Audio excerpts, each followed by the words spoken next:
listening to the mid? I'm crackly tonight. I think it was too many festivities. And then Maybe. maybe I've caught a little bit of something because I can feel it in my chest. I don't know. I thought it was allergies, but who knows? Anyway, Yeah, I on can we hear your go. voice. I know. Well, I can hear your voice too. Wow, technology. Hear what I hear. All right, Wendy, Yeah. We're episode back 18. after yes, episode 18. We are So back much after our easier. in-person. Oh my God, I found that so hard because It was very I think, difficult. right? When we're together, we have a way that we talk. Like it's completely different than like talking through Zoom or whatever, right? And so together, you have to be mindful that we're we're recording a podcast and not just having a conversation. So I found it tricky. It was very, very tricky. It was tricky. I listened to the final product not until last night. I listened to it when I went for Hmm. a run. Ouch. And I listened to it, and what I thought was, well, first of all, our sound is not as good as it is when we're in No. person. I'm sure that's noticeable. But yeah, you're right. It's much more it's almost, well, the reason we had to redo it is because it was too relaxed. But Yeah. anyway, now we're back to a regular format, Yeah. miles away from each other, which is both sad, but works for the podcast. It does. So, Wendy, this Yeah. week we're discussing a very complex subject. It's Okay. complex. Doesn't mean it's all serious, but it's complex because there's many different sides to it. It follows us, Wendy, from childhood through our lives in one form or another. It's a part of the human condition, Wendy. I wrote this. Stop laughing. Okay, Teresa. In the days of early humanity, it was a tool to keep us safe. And now, while it's still helpful for that, it has become much more, as I said, complex. And that's why we're going to tackle it because we're experts like that. Wendy, what am I talking about? I'm talking about fear. Fear! I scared you? Wow. Okay. Fear. What kind of fear? That's a big Well, topic. it is a very big topic. So I thought that we would talk about it in terms of, yes, it exists in us for a reason. It's a survival mechanism way back when we were cave people. We needed it to, beware of predators. You want to be a little on alert for dangers, and that's still true to this day. But it can go in a couple of different directions. So I Okay. want to talk about good fear versus bad fear. I want to talk about how fear and control are intrinsically linked. I want to talk about why some people enjoy being afraid versus other people. And we have two of those people on opposite sides of that spectrum here. Yeah. And then I just want to talk a little bit about the difference between worry and fear, and then where we sit from the mid with some of our fear. Small Okay. fear, big fear. So I'm tackling all of it, as you can see. But I guess I'll start by asking, what role does fear play in your life? I don't feel like I have. I mean, my fears are my worries, right? Like Different things. fear for, okay. You don't have any fear. No, I mean, okay, fear and worry, that's hard to Do you want me to separate. distinguish that? Yeah, Let me please. distinguish. So worry is when we feel troubled or concerned about unpleasant things that might happen. And everybody worries. We worry, we all worry. Yeah. It's a natural reaction. Fear is the natural reaction to a perceived danger. Okay. Okay.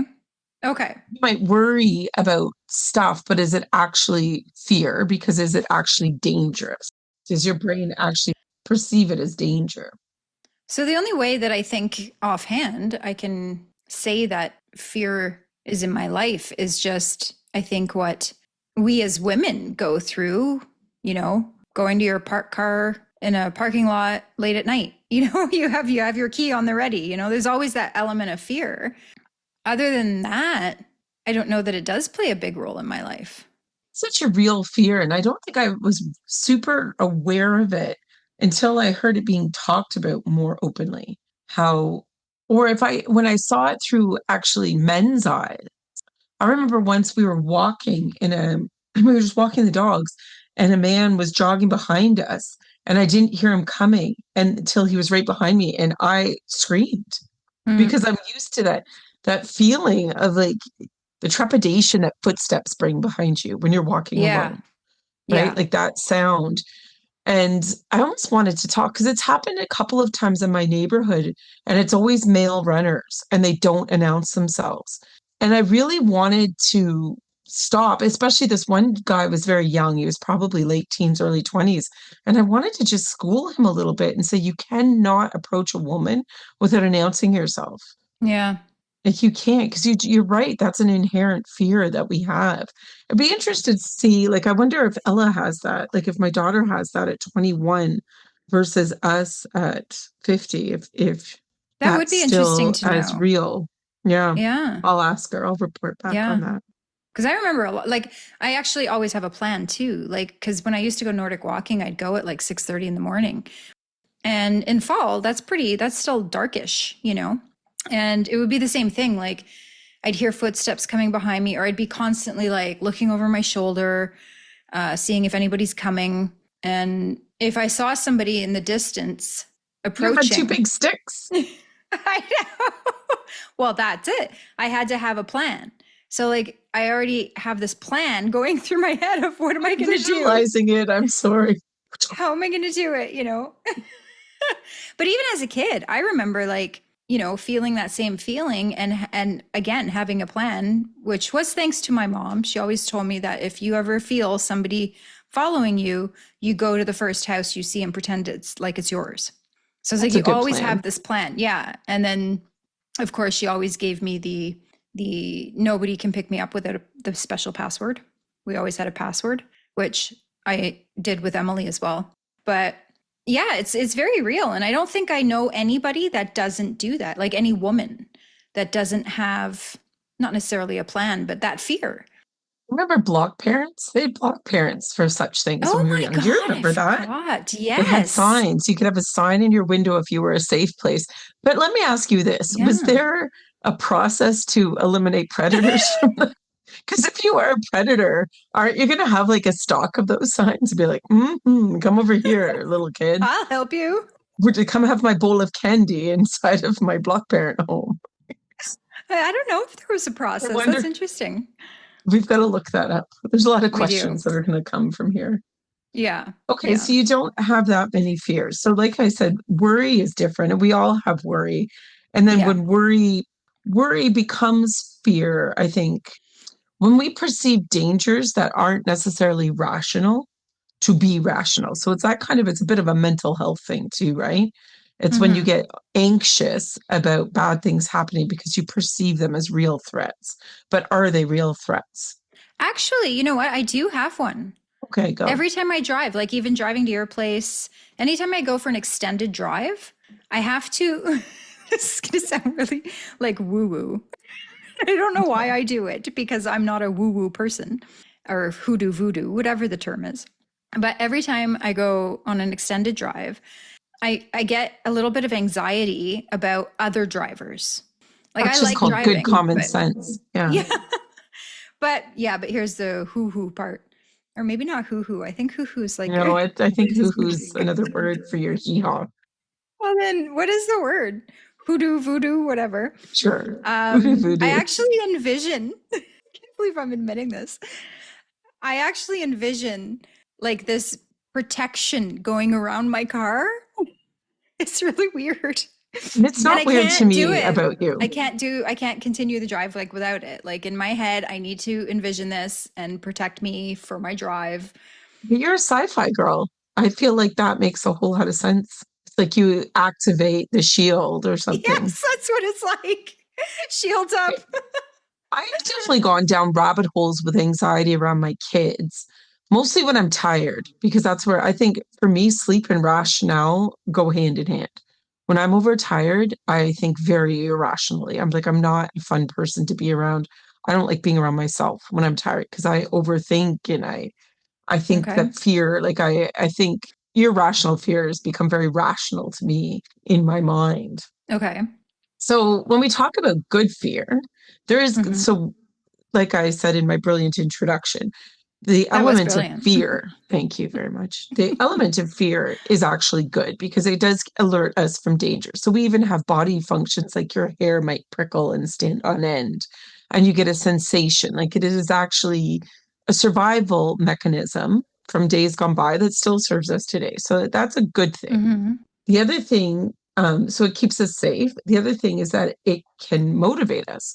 So if you're fearful, but you step into that fear for the unknown, like a new job, you'd be frightened about what might happen. You'd be frightened Yeah. about, yeah. So there's situations that Change. you, yeah, Yeah. or just brand new experiences, even. So those are positive things. And then it goes into like the excitement realm. So fear can also be, for adrenaline junkies, a huge motivator. And this is what separates. So I was interested in this based on our weekend together. Let me share with y'all that what Wendy thinks is a good time is getting into bed. And, disclaimer, we sleep together when we have sleepover. Like when we sleep over, Yeah. if there's no one else in the house, we don't understand why we wouldn't sleep in the same bed. So we sleep Yeah. and I do that with a couple of girlfriends. Like I don't know why we would be in different rooms. Doesn't make any sense to me. So Yeah. we sleep together and we were really tired. This is Friday night. So Wendy's leaving the next day. And Wendy thinks it's a phenomenal idea to put on a movie about an alien, not only abduction, it's like an alien, like a weeks long, maybe months long alien experience, which has a person's actual video footage and then along with the dramatization. And then Yeah. Wendy starts to drift off to sleep, leaving me I was watching dozing. this. Yeah, until I said, no, you don't. No, you don't. Because I fell asleep blissfully for a moment and then I heard screaming. So I woke up to find this woman being probed and prodded or whatever was happening to her. The fourth kind, And that's what it's called. yeah, well, don't announce that because my son heard what movie this was. He even looked at it. He goes, Mom, this is like the cheesiest movie I've ever seen in my life. Anyway, it made complete fun of me. But you would find that neither bothersome nor frightening No. because you like a horror movie. And I found it terrifying. Yeah, and I genuinely suggested it because I thought, oh, you're interested in the whole, like you're on an alien movie interest thing right now. So that's a good one. It's not scary. It's perfect for like when we go to bed. Like to me, it wasn't scary at all. What led you to believe that? What? That I'm on an alien interest? Because the night, wasn't it the night before or 2 nights before we watched an alien documentary? Oh, yeah. See, but that was a documentary. Well, yeah. No, I guess that could have been frightening as well. This was very frightening to me. I didn't like it. You know, you had to put on Seinfeld after, and I dozed right Fall off. asleep. Yeah, because I needed something benign to fall asleep to so that I didn't have terror Yeah. dreams. But this is a big distinguisher. Yeah. So you enjoy being frightened or being the I element that you love could be horror scared. movies. So are you afraid of them? Do you know that you might be afraid? Absolutely. So there's times like if Chad and I go away to a chalet weekend or something, I do recall we actually did this. We thought, oh well, let's watch all the Insidious, and it's a dark chalet, like windows, floor to ceiling windows, right? And we're watching this. Well, he falls asleep, so then I start getting creeped out because I don't necessarily like, and Serves all you the lights right. are off too, which freaks me out. I'm super not comfortable in the dark, but he falls asleep. What do you watch horror movies in the bright lights? Like, what do you mean you're not No, we comfortable in watch the him in the dark? dark, but normally I'm not alone. So you Like need a person with you. yeah, I would still watch Okay. a horror movie, but with the lights on if I were alone. And yeah, so he fell asleep, and there I am, all creepy, heepy jeepied, whatever. And like, I'll wake him up once the movie's over. I'd wake him up and be like, come into the bedroom with me so I can get my pajamas or something, like, because I start getting like creeped out. I don't want to be alone anywhere in the house, you know? So yeah, no, it does. It freaks me out if it's a pretty good movie. But So yeah, no, this I is love an them. actual thing. So there's two people. There's different types of people when it comes to fear, right? There's only two people, you and I. So the thrill of fear does something to you. It activates. So you like the adrenaline that it causes, is what I'm reading. I've Yes, read about this today. absolutely. You like an Yep. adrenaline rush.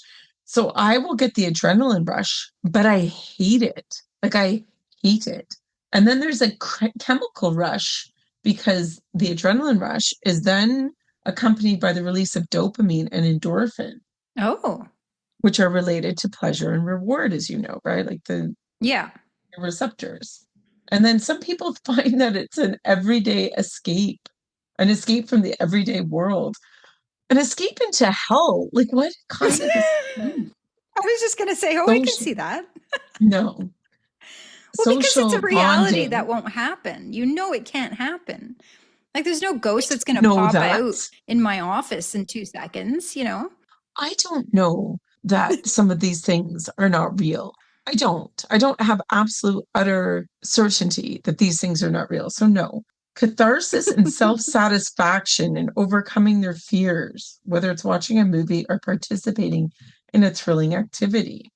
I don't find any of these appealing. Shared experiences. Okay, so social bonding. Yeah. This is the only one I can kind of lean into a little bit because I can imagine being in a theater when everyone's freaked out. I watched The Blair Witch in the theater. The Blair Okay. Witch. I watched that in the theater. And I got that. But then I also spent weeks, if not months, being terrified of the woods. And I don't like that. Like the Blair Witch movie was quite frightening. And It then was the freaky, especially when final, everybody thought it was real. oh, I did not like that.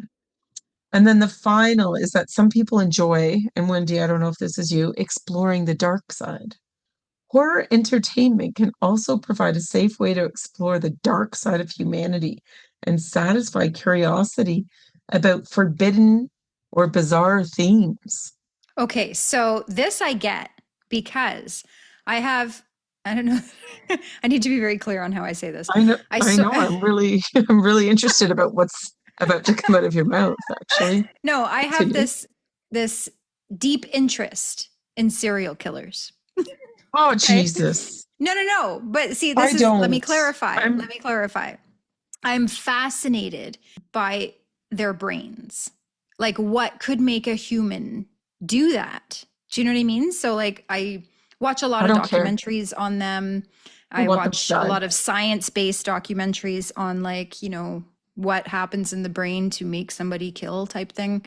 I have no interest in killing. Let me put it out there right now. But it's these I'm people not who sure if I'm going to be fascinate me. alone with you anymore. I feel like I'm being groomed, actually, is what I feel like. You groom me by making me watch these horror movies and make me believe that there's alien abductions. And then somehow you're going to work that into your serial murder plot. I know it. No. It's very, Oh, very interesting. I do know that this is a thing for people, and that's why there's such Yeah. popularity around that. What was the one? Is it Ted Bundy? Is that the one that? Yeah. So Yeah. actually, I can say out of all of them, he would have scared me the most for sure. And wasn't there just a documentary or a movie or Yes. Yeah. Well, yeah, there's say been I a won't few. watch There's it. been a few. Yeah. But yeah, he's scary because he's normal. Anyway, it's not a serial killer mid episode. So I won't get into You, it, but it fascinates me. you're actually frightening me as you speak. I'm not even joking. Like I get heebie-jeebied out right away, which is so funny because I think if you Wow. knew other parts of our personality, you might think the opposite is true. Yeah. But you've always been able to watch horror movies, and I've Yeah. never been able to watch horror movies. I Yeah. remember when I was in grade 2, my next door neighbor was really into horror movies, and she was even a little younger than me. And she would challenge me because, we used to bring TVs into my room, like into rooms back then. Like you could pick up a TV Oh, and carry it yeah. into a room, That's right? true. And so she said, we're going to watch, I think it was Children of the Corn in your bedroom. And I was terrified of Children of the Corn because we were surrounded growing up by cornfields. So I Yeah. thought for me, that was a very palatable fear that something could be in there. Yeah. Oh my God. Like honestly, it all just terrifies me. But it is interesting how one person can get so much, I guess, joy out of being Joy. frightened. Yeah. You did describe it as joy. Eh? Yeah, you know what? It's entertaining. Yeah, I would say joy because I love them. I love a good horror movie. Now they're few and far between nowadays, but I do love a true good psychological horror movie. So I know that you happen to know quite a bit about phobias. I do. So that's the other side of fear where it goes to the extreme, right? Like where people can be fixated on something that someone might find, like the regular Joe might find a bit frightening, whereas certain people become obsessed. Yeah, kind of. So I did take notes because I had a little heads up on doing some research on phobias. So it freaked you out with fear. So I have a few interesting phobias here, and then I'll tell you mine because I truly have a deep-seated phobia. So there's a fear of aging, right? That's actually a phobia, and it's called geroscophobia, and it's common in a youth-obsessed culture. Well, The Substance would have been a good Oh example of that. yeah, exactly. Yeah, yeah. Then there's all the common ones like fear of rejection, blah blah blah, and all that stuff, right? So, but to me, these aren't necessarily phobias, though, right? Like, I mean, I think that would be fears, right? Fear of rejection, fear of change. I guess there's a line it crosses when it becomes like it's probably somewhere about how much brain space it takes up, right? Like how often are you thinking about like I can think of something and get a shudder of fear and then leave it alone as well. Yeah, It doesn't, occupy that much of my space. So I guess it's about how much space it would take up. yeah. Apparently, the biggest one, or one of the biggest ones, I don't want to say statistically the biggest one, is fear of failure, which is huge in midlife. And that's actually called, Christ, the names they put on these phobias. A chipothophobia, I think that's how you pronounce it. Chip on my shoulder phobia. Yeah. We don't have any. I have a fear of failure. I don't think. I don't think about that. I don't have a fear of failure. No. No. What about like phobias, like creatures and spiders and? Yeah, there's those. Well, arachnophobia would be fear of spiders and stuff. Okay, so funny one. Well, not. I don't want to say funny because some people might genuinely. I mean, mine's pretty funny. There's a fear of being without your phone, and that's nomophobia. Imagine. You're being without it. You know what? I'm kind of vigilant about taking it on walks, and I sometimes wonder about that. But then I'm like, but what if I get hurt? Or what if I get? I know, right? It's a safety net too, right? So then there's like some, other than, the more common ones, fear of intimacy, fear of change, all that stuff. Then there's irrational phobias, what's classified as irrational phobias, because I guess they just make no sense. Okay. And I even actually have a little test at the end for you. You love another test. All right. I do. I'm falling in love with these tests. Okay. So there's papaphobia. Pap smear phobia. What? Is that a fear of pap smears? No, that's the fear of the Pope. Wow. But there's good reasons sometimes there as well. Yeah. There's xanthophobia, which is fear of the color yellow. Can you imagine seeing yellow and like freaking out all the time? You could never have Post-it notes. No. This one, I don't even know how I'm going to say it. It's like the longest word I've ever seen. Okay, bear with me. Hippopotomonstrossequipedialiophobia. And that is the fear, ironically, of long words. That cracked me up.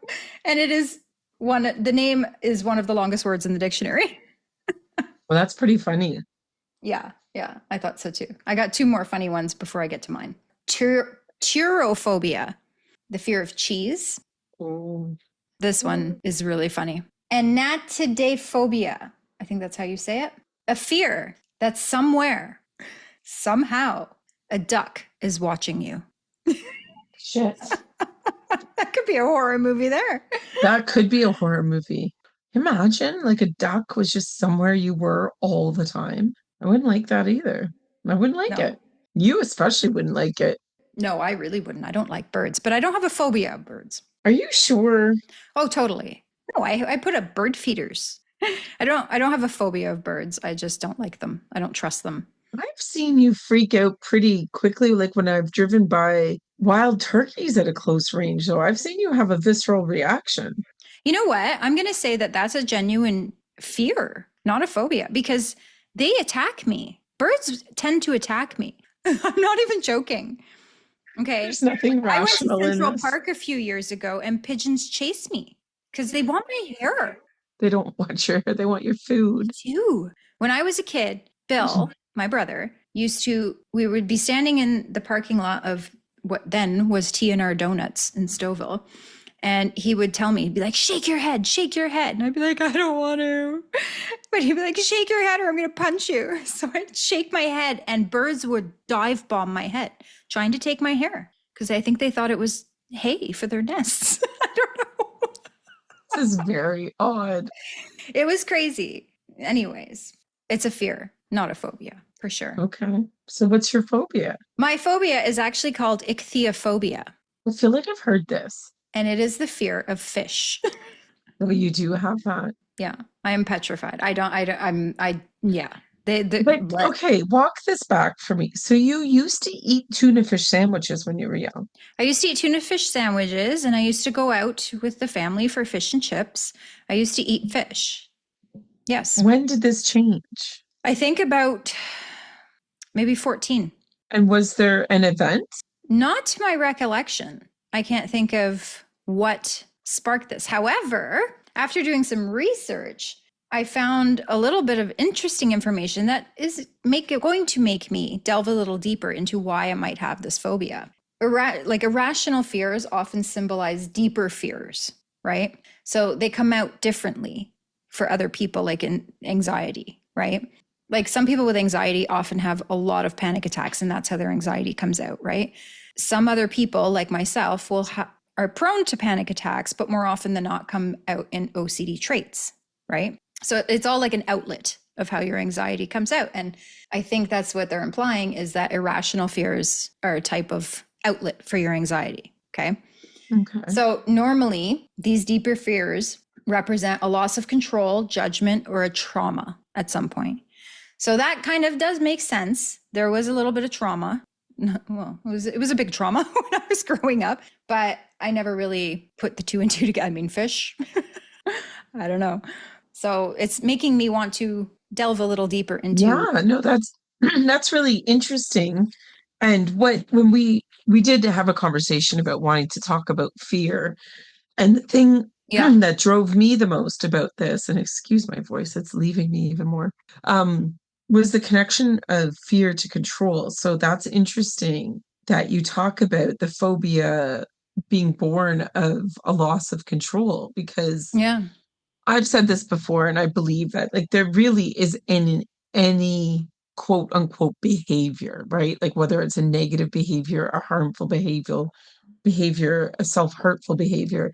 I believe that there's an aspect of control that's at the root of most of these behaviors, right? So that's what really interests me about my work. So when I'm working with someone who is demonstrating a behavior, even like not even the person I'm working with, say I'm working with someone who's been deemed a difficult family member, really at the root of why they're being quote unquote difficult, because I never think people are really like, I've maybe met one or two truly difficult people. It's because they're exercising what control they believe they have in any given situation. So when you see where that control or that fear is, then you can tackle the issue that you're having with that person from that place, from understanding what their fear is. And I do think that a lot of, and I'm not talking about rational fears here. I'm not talking about I'm being chased by a bear. I'm obviously afraid.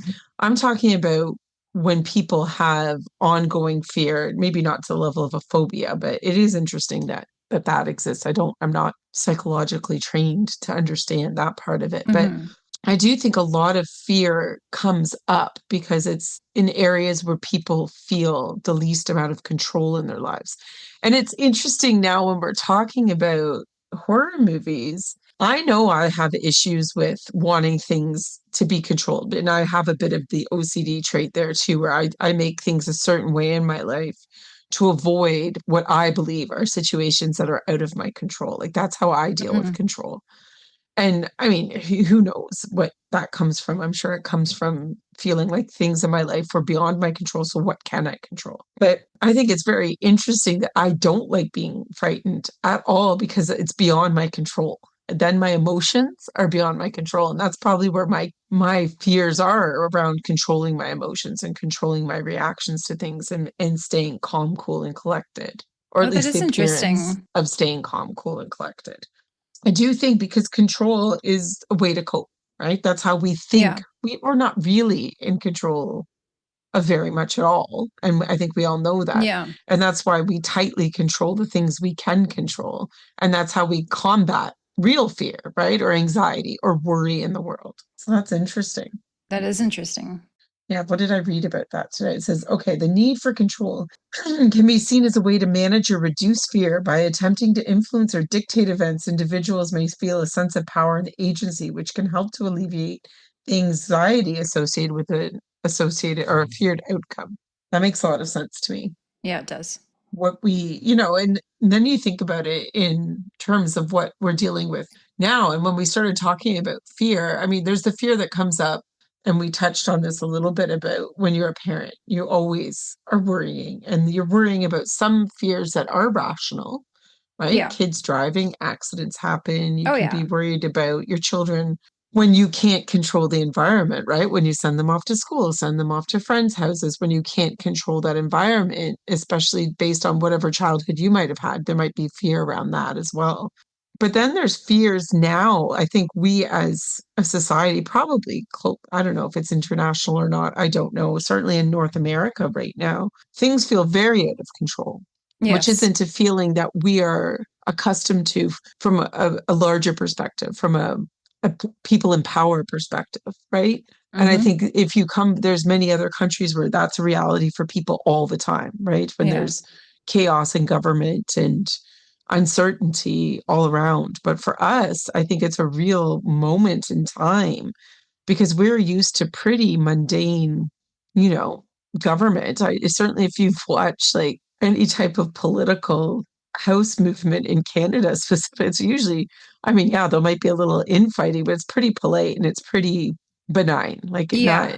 and all of a sudden now we've got someone to the south, pulling strings and making people fear for their livelihood and fear for what we can't quite imagine what's next. Yeah. Right. And I think that's a new fear for people in our geographical space, that type of uncertainty, and we can't control it. No. And I think that's why we're starting to hear of a lot of people like lashing out. I mean, I'm certainly hearing about more people lashing out on social media. And I think that's what it all stems from is fear. I think people are on edge more than they probably have been in my adult lifetime. I mean, I know I hear about other times in the country there was, obviously turmoil to a certain degree, but this within my adult lifetime, I don't remember the feeling like the general pulse of the nation being this on edge. Mm-hmm. And I think Yeah. even, and not to become very political here, but even the knowledge that this person could have been elected to office made us feel on edge because we're Yes. like, what is that a sign of? What kind of uncertainty do we have in the world when reality television star becomes a A superpower, right? leader. And Yeah. yeah. And so I Yeah. think It's that scary. it's all very, very scary. And I think that I think something that overarching happening then feeds into people's fears in different ways that they might not even recognize are related. Exactly. I think even when you see like my road rage incident from a couple of weeks ago, I've felt more on edge as of late than I have in the past, right? And Yeah. I think you just don't know, there's certain things you can't plan for, and there's certain things you don't know what the outcome's going to be. And that is a real fear. Like, I don't think that's an irrational fear. No, Hearing absolutely one not. day someone said that tons of people might lose their jobs and their livelihood. And then because we are, and I believe anyway, that we're an empathic beings, like you feel people's loss. And then there's god awful wars happening at the same time. Everything's kind of colluding into this space where it has to affect you. If it doesn't affect you, I don't know. No, And I it's agree motivating completely. people politically in strange ways, like in ways that I don't remember seeing before. It's causing really extreme views to become prevalent, Yeah. I guess. Yeah. So it's an interesting topic for this time because there's the light things, we always like we experience fear in different levels depending where we are in our lives and depending what our past experiences have been. But I think this is a time of universal fear and uncertainty. So it's not to get all heavy, but I do think it's an interesting topic at this point. And relevant, very relevant, I think, right now. Yeah. Yeah. There you go. And that's fear, guys. We've covered it from A to B, top to bottom. I've solved fear. Really quick. I have a little round. It's like a lightning round. Okay. And this is about phobias. So I'm going to give you the phobia name and what the fear is. And you have to guess if it's real or fake. Okay. Okay. There's 5. Okay. Xylophobia, the fear of wooden objects or forests. I'm going to say that's real. That is real. Yes. Okay. Snuggleophobia, the fear of cuddling. I'm going to say that's false. That is false. You're good. No, it sounds like what it is. Yeah, it does. So while someone could have this fear, it's not a medically recognized phobia yet. The fear of cuddles. Oh, well, this one I already said, nomophobia. That's real. I can tell you from experience. Fear of being without your phone. Yeah, we already know that one. Toastophobia. It's false. Fear of toast. It's false. Yeah. Could they be more obvious? Toastophobia. Okay, how do I say this? Arachibutyrophobia. It's real. Because it's so hard to say. Because I can't pronounce it. That's right. What is it? The fear of? The fear of peanut butter sticking to the roof of your mouth. That one actually does not have a association of if it's from trauma. Trauma. Could you have experienced maybe dehydration, intense dehydration? Oh, maybe. Could cause that type of the dehydration trauma. Possibly. And that's it. That's that. That's the lightning round. Yeah. Do we have any listener questions, Wendy? No. Awesome. Wrap it up tight. Not this week. We didn't get any. Jerks. Write in a question. No listener question this week. So please send us in a question for next week. We would really appreciate it. Yes. Wendy, I don't have the housekeeping notes, so you're going to have to do it. Oh, I forgot to send it to you. Okay, I'll do it. So, is it time for housekeeping? Well, I have nothing left. I've drained fear with my expertise on it. That was good. That was a good topic, though. That was interesting. I have some personal homework to do now about my ichthyophobia. Yeah, we've got to maybe I should do a session with you. I'll do a fake therapist session with you to get to the root of your, what is it called? Ichthyophobia. Ichthyophobia. Ichthyophobia. I like it. Okay, I like the name. Because fish make you feel everything icky. to do with fish. Touching fish, seeing fish, eating fish. Well, I've eaten fish. No, that won't happen. But you don't tell the story. You tell the story quickly of when you decided that you were going to fight your phobia and eat fish. Can you tell that story? At the family dinner table. Yeah. Chad made this beautiful, and I'm saying beautiful as if I was somebody else, smoked salmon. Like he made it, like completely smoked it, everything. It was like people were at the table were raving about it. And I thought, God, because I also have Raynaud's, salmon is really good for that, right? The omegas. So I thought, man, I would love to just be able to eat that. Like, it's just so stupid that I'm not, And so I said, you know what? Give me a piece. I'm going to do it. I'm going to eat it and I'm going to be happy. He's like, are you sure? I'm like, yes. So the whole family's at the table. He puts it in front of me and it was the tiniest little piece. I'm telling you, it was like the size of my thumb, I think. Like it was such a little piece. And I actually did it though. I put a piece in my mouth. It took me like, it wasn't that quick. It took me a heartbeat there and put it in my mouth and then tears, just tears coming down my face. Because of the taste or because you were just not bothered? The taste, I can honestly say the taste was incredible. It was so good. I'm kind of jealous. But it was the contamination factor. I felt contaminated. So it was like tears coming down my face. The whole family's at the table and they're all just like eating their salmon quietly because they're like, what do we do with this? And he's like, you don't have to eat it. Like, stop eating it. And I'm like, no, I want to eat it. I've got to eat the fish. I'm going to do it. I need to fight the ichthyophobia. But I did. I ate it all and I have never touched it since. I can't. I just can't. This contamination factor. I just can't contaminate myself with fish. Really? So that's what it feels like. It feels like you're going to contaminate your body Completely. And why? Because the fish has been in the ocean because it's been contaminated, or Yeah, what about a farmed it fish took me then? a while to even get used to being in the ocean. Now I'm totally used to being in the ocean, so that's fine. I used to not even be able to sit beside somebody eating fish. Like it used to be really bad, but I've purposely trained Well, thank myself to like get over God. that. Yeah. I And love the fishies. I don't know why. I honestly don't know why, because I think like I don't like the idea that they swim in their own pee. I think that's really gross. So do you. I don't swim in my pee. You never pee in the ocean or in a pool. Oh yeah. Well, then you're swimming in your own pee. Yeah, but I don't breathe it. Like they're breathing and it's going through them. Like I don't breathe my own pee, but they have to. And it's fucking gross. Does it give you the ick? The Yeah. ichophobia? I mean, the ick. That's why it's called that. I'm sure. Ick. It's gross. It's nasty. See the ick. Yeah. Well, we've For taken sure. a deep dive into your ocean of Yeah. fear. Rationality. Well, it's been fun. Yeah. Has it? All right.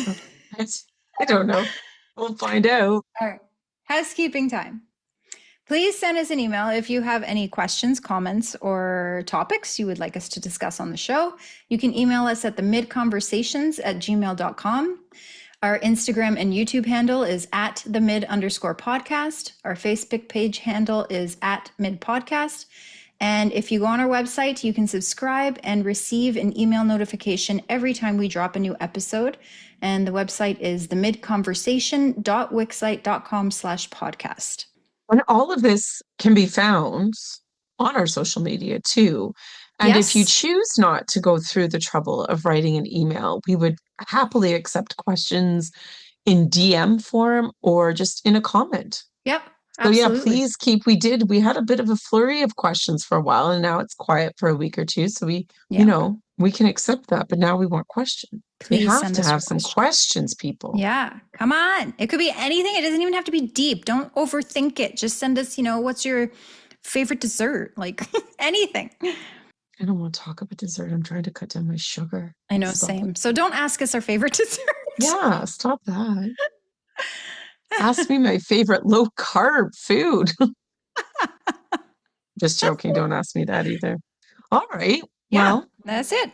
that's it for another Until week. next week. Yep. Thanks for listening to The Mid. Bye-bye. Thank you. The mid. The mid.